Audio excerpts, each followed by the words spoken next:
Assalamualaikum warahmatullahi wabarakatuh. Perkenalkan, saya Ahmad Fadil Palaloh dan rekan saya. Perkenalkan, nama saya Mirwan.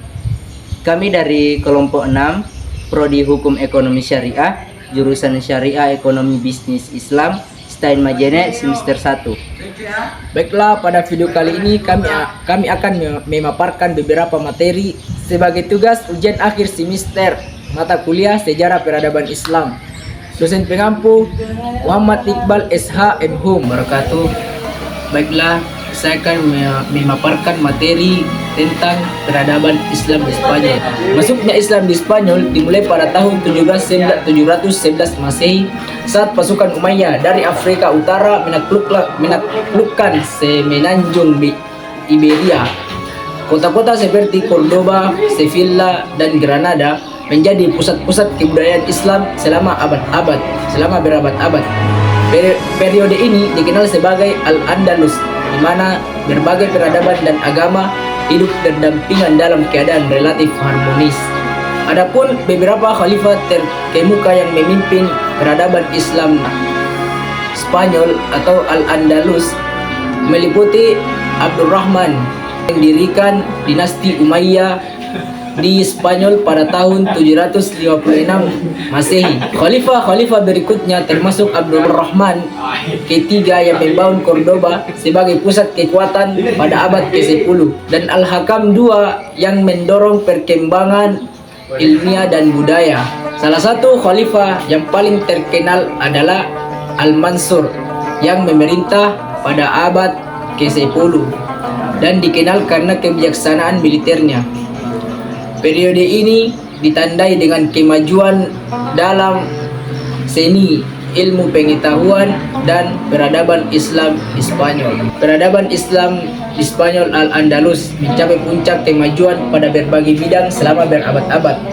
Beberapa aspek kemajuan tersebut meliputi: pertama, pusat pembelajaran dan kebudayaan. Kota-kota seperti Cordoba, Sevilla, dan Granada menjadi pusat-pusat keilmuan dengan perpustakaan dan universitas yang berkontribusi pada perkembangan ilmu pengetahuan, filosofi, dan seni. Yang kedua, arsitektur dan seni. Pembangunan Alhambra di Granada, Mezquita di Cordoba, dan Giraldi di Sevilla adalah contoh kemegahan arsitektur Islam di Spanyol. Seni dan kerajinan, termasuk keramik dan kain, juga berkembang pesat. Yang ketiga, ilmu pengetahuan dan kedokteran. Penerjemahan karya-karya klasik Yunani dan Romawi memberikan kontribusi besar pada ilmu pengetahuan. Pusat-pusat medis seperti Cordoba memiliki fasilitas kedokteran yang maju. Kemajuan dalam sistem irigasi meningkatkan produktivitas pertanian dan Spanyol menjadi produsen utama produk pertanian seperti buah-buahan, kacang-kacangan, dan biji-bijian. Kelima, toleransi beragama. Al-Andalus dikenal karena toleransi beragama yang tinggi, di mana Muslim, Yahudi, dan Kristen hidup berdampingan dengan relatif damai, menciptakan lingkungan multikultural, memungkinkan pertukaran ide dan kebudayaan. Meskipun Al-Andalus mengalami kemunduran dan penaklukan oleh Reconquista pada abad ke-15, warisan peradaban Islam di Spanyol tetap memberikan pengaruh signifikan dalam sejarah dan budaya Eropa. Peradaban Islam di Spanyol mengalami kemunduran hingga kehancuran, terutama karena serangkaian faktor. Yang pertama, Reconquista adalah serangkaian kampanye militer yang dilakukan oleh kerajaan-kerajaan Kristen di semenanjung Iberia untuk merebut kembali wilayah yang dikuasai oleh Muslim. Proses ini berlangsung sepanjang berabad-abad dan mencapai puncaknya dan penaklukan Granada pada tahun 1492. Yang kedua, konflik internal. Perselisihan internal di antara penguasa Muslim sendiri, terutama pada abad-abad terakhir kekuasaan Muslim di Spanyol, melemahkan pertahanan dan menyebabkan kerentanan terhadap serangan Reconquista. Yang ketiga, invasi Almoravid dan Almohad. Kedatangan dinasti Al-Murabit dan Al-Muhad dari Afrika Utara pada abad ke-11 dan ke-12 memperburuk keadaan dengan membawa ketegangan dan konflik di dalam masyarakat Muslim di Spanyol. Yang keempat, perubahan politik dan sosial. Perubahan politik dan sosial termasuk hilangnya kekuasaan pusat menyebabkan fragmentasi dan ketidakstabilan dalam wilayah Muslim di Spanyol. Yang kelima, ekspulsi dan konversi setelah Reconquista. Penguasa-penguasa Kristen melaksanakan kebijakan ekspulsi terhadap Muslim dan Yahudi atau memaksa mereka untuk berkonversi ke agama Kristen, mengurangi jumlah dan pengaruh komunitas Muslim di wilayah tersebut. Pada tahun 1492, penaklukan Granada oleh Raja Ferdinand II dari Aragon dan Ratu Isabella I dari Kastil menandai berakhirnya kekuasaan Muslim di Spanyol. Meskipun beberapa elemen budaya dan ilmiah Islam tetap bertahan dalam masyarakat Spanyol, peradaban Islam di wilayah tersebut secara resmi berakhir. Materi yang kedua yaitu dinasti Fatimiyah di Mesir. Yang pertama, sejarah berdirinya.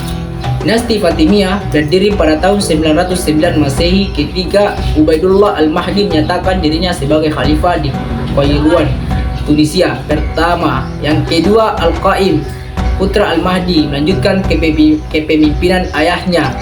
Yang ketiga, Al-Mansur, menguatkan kekuatan Fatimiyah di wilayah tersebut. Yang keempat, Al-Mu'iz, mentransfer ibu kota ke Mesir dan mendirikan Kairo sebagai ibu kota baru. Yang kelima, Al-Aziz, meneruskan kebijakan ekspansi dan menghadapi konflik dengan kekhalifahan Abbasiyah. Yang keenam, Al-Hakim, khalifah kontroversial yang dianggap oleh pengikutnya sebagai manifestasi Tuhan, namun kebijakannya menuai kontroversi. Yang ketiga, kemajuannya. Peningkatan ilmu pengetahuan. Fatimiyah mendukung pengembangan ilmu pengetahuan seni dan kebudayaan Al-Azhar yang didirikan pada tahun 970 Masehi menjadi pusat pembelajaran Islam dan sains, arsitektur dan budaya. Penguasa Fatimiyah membangun monumen-monumen arsitektur indah seperti Masjid Al-Azhar dan gerbang kota Al-Qahira. Kemunduran Perang Sapaliba. Konflik dengan suku-suku Kristen di Semenanjung Iberia atau Al-Andalus menyebabkan beberapa perang yang merugikan dan memunculkan ketidakstabilan di pemerintahan Fatimiyah. Konflik internal. Perselisihan internal dan konflik suksesi melemahkan dinasti, khususnya pada masa pemerintahan Al-Hakim yang kontroversial. Pertentangan dengan Abbasiyah. Konflik dengan kekhalifahan Abbasiyah terutama dalam urusan keagamaan dan politik berdampak negatif pada stabilitas dan kekuasaan Fatimiyah. Pada tahun 1171 Masehi, pasukan Saljuk menaklukkan Mesir, mengakhiri masa pemerintahan Fatimiyah dan membuka jalan bagi periode berikutnya dalam sejarah Mesir. Saya akan melanjutkan materi yang ketiga, yaitu dinasti Murabitun dan Muwahhidun di Afrika Utara. Yang pertama, sejarah berdirinya. Dinasti Murabitun atau Al-Murabit berdiri pada pertengahan abad ke-11 oleh Abdullah bin Yasin, seorang pemimpin agama yang ingin menyatukan wilayah-wilayah Islam di Afrika Utara. Dinasti ini menekankan penerapan ajaran-ajaran Islam secara ketat dan mengkombinasikannya dengan ekspansi militer. Dinasti Muwahhidun atau Al-Muhad muncul sebagai kelanjutan dari dinasti Murabitun. Al-Muhad didirikan oleh Muhammad Ibnu Tumar pada akhir abad ke-12 sebagai reaksi terhadap kebijakan yang dianggap terlalu moderat oleh dinasti Murabitun. Kedua, para khalifahnya. Pertama, Yusuf Ibnu Tasfin, pemimpin pertama yang memperluas wilayah ke Andalusia dan berkontribusi pada penguatan kekuasaan Murabitun. Yang kedua, dinasti Muwahhidun.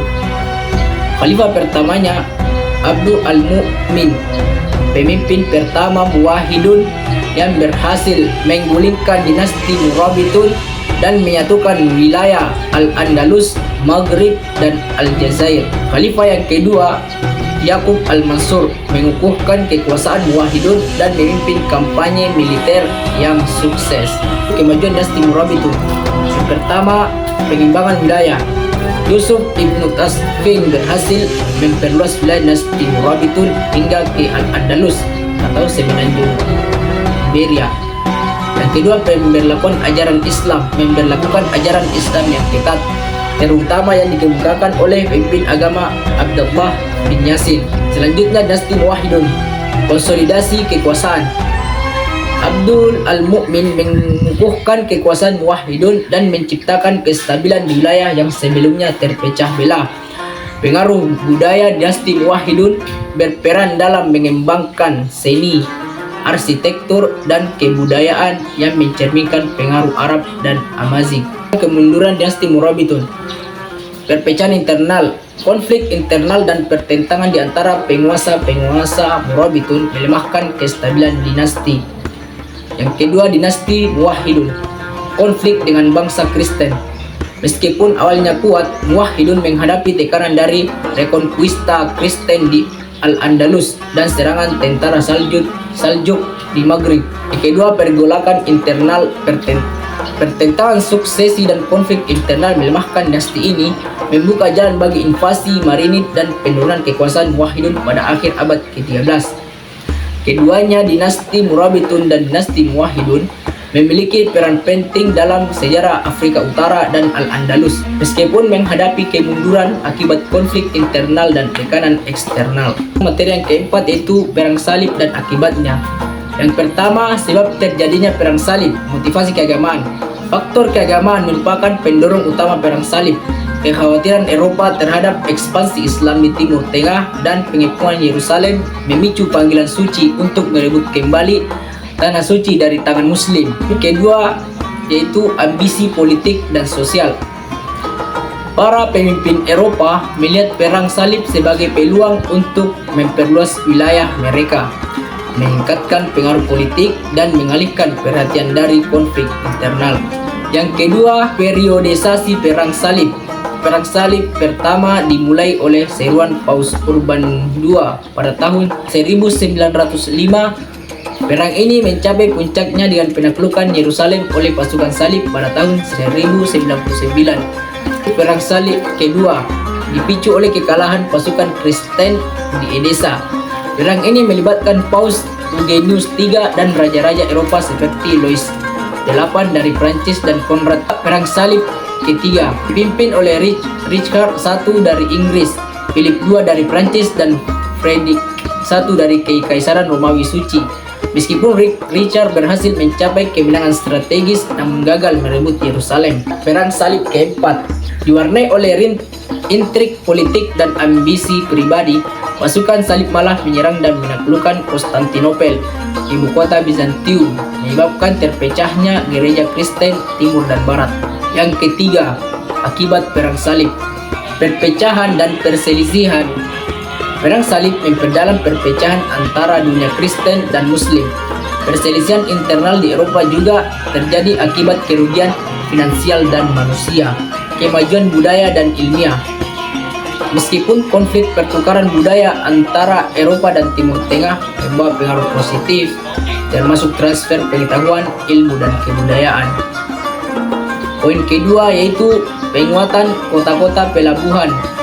Beberapa kota di Eropa seperti Venesia dan Genoa memperoleh keuntungan ekonomi melalui perdagangan dengan Timur Tengah, menguatkan posisi mereka sebagai pusat-pusat ekonomi dan maritim.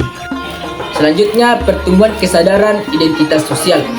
Perang salib membentuk identitas nasional di beberapa negara Eropa, mengarah pada kesadaran kebangsaan yang lebih kuat. Selanjutnya itu pemahaman antar agama. Meskipun penuh konflik, perang salib juga memberikan kesempatan bagi kontak dan interaksi antara budaya Kristen dan Muslim, yang pada gilirannya memperkaya pemahaman mereka tentang kepercayaan satu sama lain. Perang salib berdampak kompleks dan multifaset, menciptakan perubahan signifikan dalam sejarah, budaya, dan hubungan antar bangsa di Eropa dan Timur Tengah.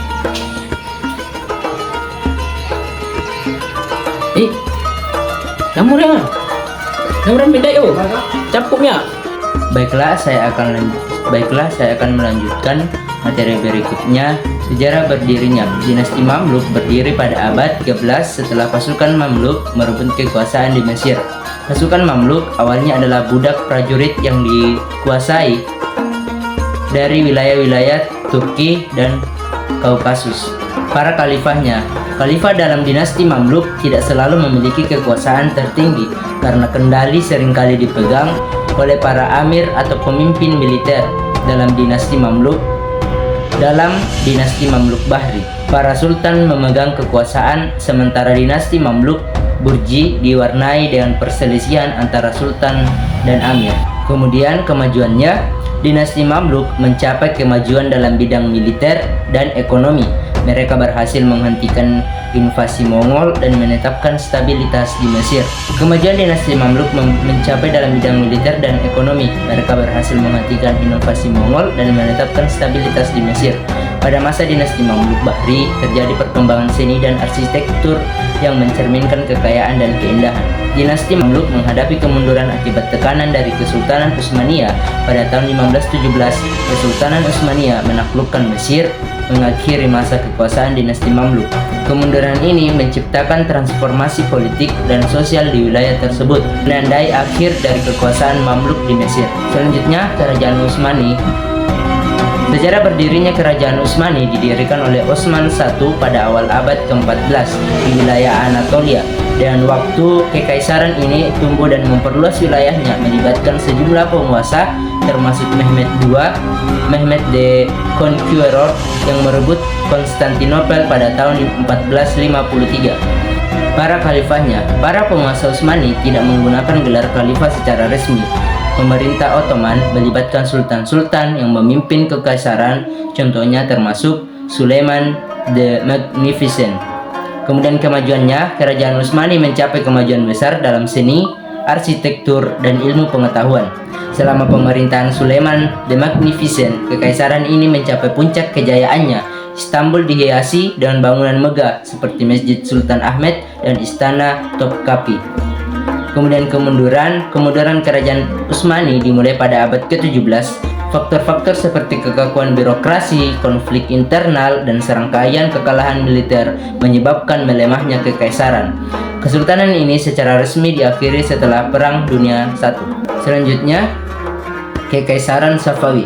Sejarah berdirinya Kekaisaran Safawi didirikan oleh Shah Ismail pada awal abad ke-16 di Persia. Dinasti ini didirikan atas dasar penganut Syiah. Para khalifahnya, pada prinsipnya Kekaisaran Safawi memiliki Shah sebagai kepala negara. Para pemimpin awal termasuk Shah Ismail dan Shah Abbas I yang mengubah arah politik Safawi. Kekaisaran Safawi mencapai kemajuan dalam seni, sastra, dan arsitektur. Di bawah pemerintahan Shah Abbas I, ia berhasil menguatkan pemerintahan dan memodernisasi militer, menjadikan Isfahan sebagai pusat budaya ekonomi yang penting. Kemudian kemunduran, Kesultanan Safawi mengalami kemunduran setelah pemerintahan Shah Abbas I.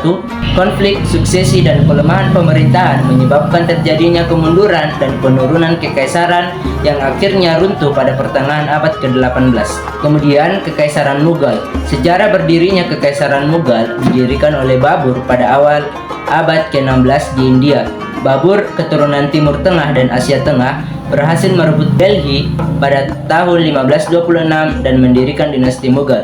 Para khalifahnya, penguasa Mughal, menggunakan gelar kaisar atau Sahensah. Para penguasa terkenal termasuk Akbar yang dianggap sebagai penguasa Mughal yang paling berjasa. Kemudian kemajuannya, Kekaisaran Mughal mencapai kemajuan luar biasa di bidang seni, arsitektur, dan ilmu pengetahuan. Akbar memprakarsai kebijakan toleransi beragama dan membawa inovasi administrasi. Kemudian materi selanjutnya yaitu Islam di Indonesia. Sekilas kondisi politik kerajaan-kerajaan di Indonesia sebelum kedatangan Islam. Di Indonesia dihuni oleh berbagai kerajaan dan komunitas etnis. Beberapa kerajaan yang terkenal antara lain adalah Kutai, Martadipura, Tarumanegara, Sriwijaya, Majapahit, dan kerajaan-kerajaan Nusantara. Kondisi politik di wilayah ini sangat beragam, dengan hubungan dagang dan diplomatik yang kompleks antar kerajaan. Islam masuk ke Indonesia melalui berbagai jalur, terutama melalui perdagangan Arab, Gujarat, dan Persia memainkan peran penting dalam penyebaran Islam di Kepulauan Indonesia. Selain itu, pengaruh Islam juga datang melalui hubungan dengan kerajaan-kerajaan Muslim di India. Kedatangan para wali juga berperan dalam penyebaran Islam. membawa ajaran dan nilai-nilai Islam kepada masyarakat lokal. Sebab Islam mudah diterima masyarakat. Yang pertama, fleksibilitas Islam. Ajaran Islam yang bersifat inklusif dan fleksibel membuatnya mudah disesuaikan dengan tradisi dan budaya lokal. Hal ini memungkinkan Islam untuk berdampingan dengan adat istiadat yang sudah ada di masyarakat Indonesia. Kemudian yang kedua, kedatangan para wali. Para wali atau ulama yang datang ke Indonesia membawa ajaran Islam dengan cara yang ramah dan menghormati budaya lokal. Mereka melakukan pendekatan persuasif dan membangun hubungan baik dengan masyarakat setempat. Kemudian yang ketiga, hubungan dagang. Perdagangan yang aktif antara Indonesia dan dunia Islam, terutama pada jalur perdagangan rempah-rempah, memfasilitasi pertukaran budaya dan ajaran agama. Pedagang muslim memainkan peran penting dalam penyebaran Islam di wilayah ini. Kemudian yang keempat, kerajaan-kerajaan pemeluk Islam. Adanya kerajaan yang memeluk Islam seperti Demak, Banten, dan Aceh memberikan dukungan dan perlindungan terhadap perkembangan Islam di Indonesia. Raja-raja yang memeluk Islam menjadi pelopor penyebaran agama ini. Kemudian yang kelima, daya tarik nilai-nilai moral. Nilai-nilai moral dalam ajaran Islam seperti keadilan, kasih sayang, dan kebersamaan memiliki daya tarik yang kuat bagi masyarakat Indonesia. Nilai-nilai ini seringkali sejalan dengan nilai-nilai lokal. Sebagai hasil dari faktor-faktor tersebut, Islam berhasil menyatu dengan masyarakat Indonesia, menciptakan keragaman budaya dan keberagaman dalam praktik keagamaan di seluruh kepulauan Indonesia.